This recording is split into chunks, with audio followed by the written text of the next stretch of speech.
বাউল আউল বাউল foul আল্লাহরে গালি দেয়। কি গালি দিছে এটা আমি বলতেও পারবো না। আমার যদি আপনারা বাইন্দেও রাখে তারপর আমি এটা বলতে পারবো না। আমার শরীর কাঁপ দেয় এটা কথাটা মনে। আমি নিজের কানে মোবাইলের খুইলা ফেসবুকে শুনছি সে কি বলছে, আমার শরীরের পশম দাঁড়াই গেছে।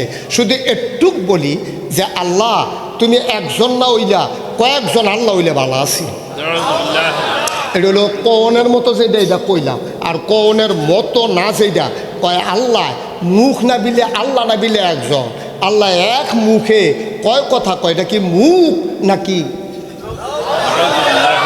আমি নিজের কানে আমি শোনা কথা দিয়ে আমি ওয়াজ করি না, শোনা কথা দিয়ে আমি ওয়াজ করি না। যদি কোনো ঘটনা শুনি আমি সেই জায়গায় গাড়ি ভাড়া দিয়া যাই, গিয়া সে এখনও দেখে এরপরে আইয়া ওয়াজ করি। আর এটা আমি নিজে ফেসবুকের ভিতরে তার মুখে শুই না আপনাদেরকে বলতেছি। কেউ আমারে বলছে বিষয়টা এমন না। এবার আপনারা বলেন যে আল্লাহ এইবার আল্লাহ না বিলে এক আল্লাহ না বিলে এটা এক আল্লাহ মাসে এক মুখে দুই কথা কইলে কি কয়, আর এবার এক মুখে চার কথা কয়, এটা কি মুখ নাকি? এই বাকি শব্দটাকে আমরা মুখে নিতে পারবো মুসলমান? সেই কথা বলছে একেবারে হাসতে হাসতে মস্কারা কইরা। মাইসা আফন খালা তো ভাইয়েরও এমনি কথা কয় না, যে আপনি আল্লাহরে কইছে। শালারেও কেউ এমনি কথা কয় না। শালায় দুলাভাই তো অনেক মস্কারা চলে। হ্যাঁ ও কোনো দুলাভাইয়ে শালারে এই কথা কইয়া হ্যাঁ তার বোন লইয়া কোনো সংসার করে যাইতে পারতো না। হ্যাঁ হাসরান দিয়ে হতাইলে আল্লাহ যা করে কর। কিন্তু এত বড় জঘন্য কথা এই বাংলাদেশে শতকরা ৯২ জন লোক মুসলমানের দেশে আল্লাহকে নিয়া আরে বেড়া তোমার মরা আব্বারে লইয়া যদি কথা কও, আমি যদি বলি গফুর ভাই আপনি কি ভালো মানুষ, আপনার আব্বাই আসিল কি আর আপনি হইবেন কি, উনি কইবে হুজুর আমারে যা কোয়ার কর, আপনারা আমি পছন্দ করি আপনি আমারে পছন্দ করেন, আমরা কথা বলতেই পারি। মরা আব্বালে লইয়া কোনো কথা কইবেন না। মরা আব্বালে লইয়া কথা কইলে কলজাত গিয়া লাগে। তোমার আব্বারে লইয়া কথা কইলে কলজাত লাগে। তোমার আল্লাহরে নিয়ে কথা কইলে তোমার কলিজায় লাগে না। তুমি মুসলমান নেবেন কলঙ্ক। ঠিক কি না?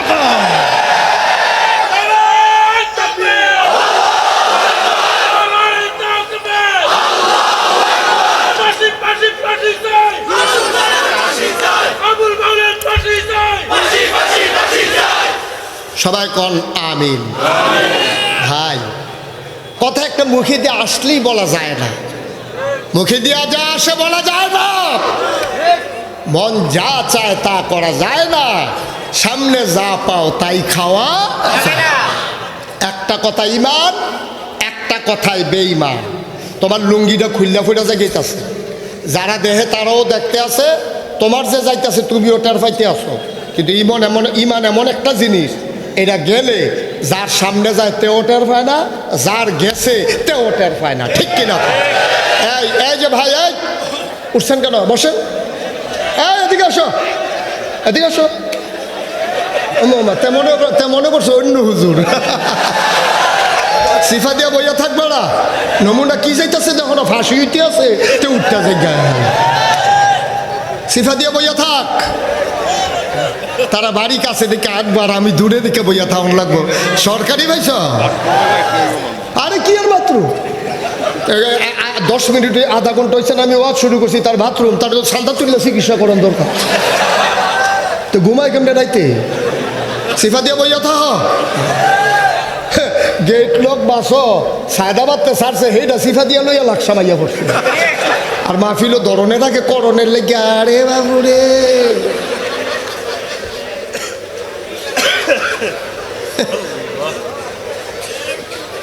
আমিন বলো। ভাই একজন মানুষ একটা কথা বলতেই পারে কিন্তু আপনি সমর্থন করতে পারেন সাবধান। তে কইছে তে জাহান্নামে যাও, আপনি হুদুদি গিয়েছেন ডুলা লইয়া জাহান্নামের বাঘ হইছেন ফাইতিম করতে। মনে রাখবেন মাছ দরুন্যার যেই বাঘ ডুলার আহুন্যার হেই বাঘ। ওই আল্লাহরে গালি দেউন্যা যেমন অপরাধী, তাকে যদি কেউ সমর্থন করে সে সব অপরাধী। তামাশার জায়গা নাই না, ইমানের প্রশ্ন। আমার খেত একজনে দহল দিয়া লাইছে, আমি কইছি ছাও আমার 50 কানি জমিন আছে, এক কানি নিলে নিছে, তো গরিব মানুষ আমি মাফ করে দিতে পারি। আমার বাচ্চা 5টা, একটা মরে গেছে, আমি বলতেই পারি যে আল্লাহ আমার 5টা দিছে একটা নিচে গা, কাম লাগলে আরও 2-3টা দিবে, অসুবিধা কি? দেউন্যাও আল্লাহ নেউন্যাও আল্লাহ। তুমি আমার জমিন নিছো, আমার কোনো আপত্তি নাই। আমার বাচ্চা মরে গেছে, আমার কোনো আপত্তি নাই। তুমি আমার গায়ে আঘাত করেছো, আমার কোনো আপত্তি নাই। তুমি আমার আল্লাহর নিয়ে কথা বলবা, তোমার সাথে কোনো আপোষ নাই, ঠিক কি? আর যদি আমি আপোষ করি, আমার ইমান থাকবে না, ইমান থাকবে না। বাপ অস্বীকার করলে যদি যারও সন্তান হয়ে যায়, তাহলে আল্লাহরে অস্বীকার করে তুমি মুসলমান থাকবা? বেড়া তুই মানুষ থাকবি নাকি? ইয়ার পুত্র তো তুমি কিনা বেড়া মস্কারা। খুব সাবধান, সায়স্টলো বইয়া বইয়া ফাঁকনা কথা কইয়া না। আমরা তারা আবার বাংলাদেশে কিছু আসে বুদ্ধিজীবী, এডিটে বিলে বুদ্ধিজীবী কয়। আমি খেয়াল করে দেখলাম বাংলাদেশে যত বুদ্ধিজীবী গফুর ভাই, আপনি খেয়াল করে দেখবেন সবটির দেখবেন তালকা চল, একটারও দেখবেন মাথার চুল নাই। আমি চিন্তা করলাম কি তারে বুদ্ধির লোকে চুলের এত শত্রুতা কে রে, যে বুদ্ধি থাকলে চুল থাউন যেত না, কারণ রাখি। আমি অনেক গবেষণা করে বার করছি, অনেকরা আমি জিজ্ঞেছি ভাই এইয়া যারা বুদ্ধি তারা চুল নাই রে, তারা কইতাম কইতাম পারতাম না। আমি অনেক বইয়ে গুগলে সার্চ দিয়ে দেখছি, না এটা কোনো জবাব পাইয়া না। শেষ পর্যন্ত আমি গবেষণা শুরু করছি তার বুদ্ধির লোকে চুল থাকতো না রে। পরে অনেক গবেষণা করে দেখলাম আমার মনে হয় বুদ্ধি গুতাইয়া তার চুল বেড়াইয়া ওষুধ বেড়া আলগা করে লাইছে। এটি বুদ্ধিজীবী না, এটি বুদ্ধিজীবী নামের কলঙ্ক, ঠিক কিনা কয়? যারা কথা বলতে গেলে আল্লাহর বিরুদ্ধে কথা কয়, কথা বলতে গেলে নবীর বিরুদ্ধে কথা কয়, যারা কথা বলতে গেলে আলেম ওলামার বিরুদ্ধে কথা কয়, কথা বলতে গেলে মসজিদ মাদ্রাসার বিরুদ্ধে কথা কয়, তারা বুঝে নাই এই দেশটার নাম বাংলাদেশ। এই দেশের ভিতরে আসার নামাজ পড়ে মানুষ ঘুমোতে যায়, দুরূদ পড়তে পড়তে আবার ফজরের সময় ঘুম ভাঙ্গে আজানের সুমধুর ধ্বনিতে। যেই দেশ মুসলমানের দেশ, আলেম ওলামার দেশ, এই দেশে শীততাপ নিয়ন্ত্রিত কক্ষে বসে পুলিশ পাহারায়, রাজধানীতে ইলেকট্রনিক্স মিডিয়ায় টকশুন নামে আল্লাহ নবী কোরআন হাদিস নিয়ে কথা বলা সহজ। পারলে গোয়ার বাঙ্গার বাজারে এসে বলো পিঠার চামড়া নিয়া ঢাকা যাওয়া যাবে না, ঠিক কিনা? তামাশার জায়গা না এটা, অনেক তামাশা হয়েছে, অনেক তামাশা হয়েছে। আগের দিন ফিরে আনতে চাও, আগের দিন ফিরে আনার সুযোগ নাই। ধরে ধরে ধরে না, ধরলে আল্লাহ ছাড়ে। খুব সাবধান, বুঝা শুই না কথা বলতে হবে। আর সাইস্টলে বইয়ে বইয়ে সমর্থন করবেন। আচ্ছা তে কইলে কইছে আল্লাহ কি আর এত ছুডু, তার কথায় কি আইব যাইব, তে কইটুকেরি বলবে কেন সে? কি কারণটা কি তা?